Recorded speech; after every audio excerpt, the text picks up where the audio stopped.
If this is the first time you're taking the Philippine LRT or MRT, then don't panic. Here is me to help you out on what to do and what not to do in taking the Philippine Metro, as I call it, such as this. Do use a beep card. Similar to an Oyster card, it is slightly cheaper than a single journey ticket, faster way to travel in and out with just a tap. And off you go.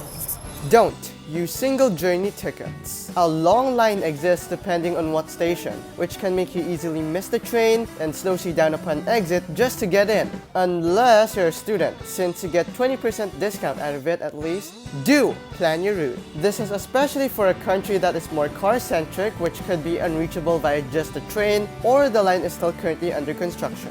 Don't take unnecessary routes. If you want to go to, let's say, SM Mall of Asia coming from Cubao mostly via train, then you can simply take the MRT3 to Taft Avenue than anywhere else, since EDSA station is near to it. Unless you're curious about the scenery or trains done sped efficiently or got better ideas.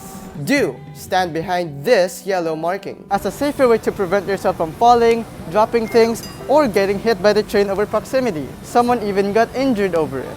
Don't stay on the train after it terminates. The train will go to a turn-back track to be checked and sanitized for safety and security reasons. Do ask for help. If you're unsure where you are since you fell asleep without notice, you can simply ask the passenger assistance office at the station or a guard if they are there. Excuse me, when's the next train coming? Don't press the open door button. The door's open for you.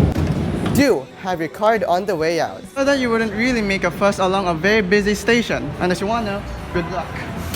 Don't eat and drink inside the train and at the platform. Unlike the London Underground, most otherwise all the lines here would want to maintain cleanliness. So if you want to drink, better do it later.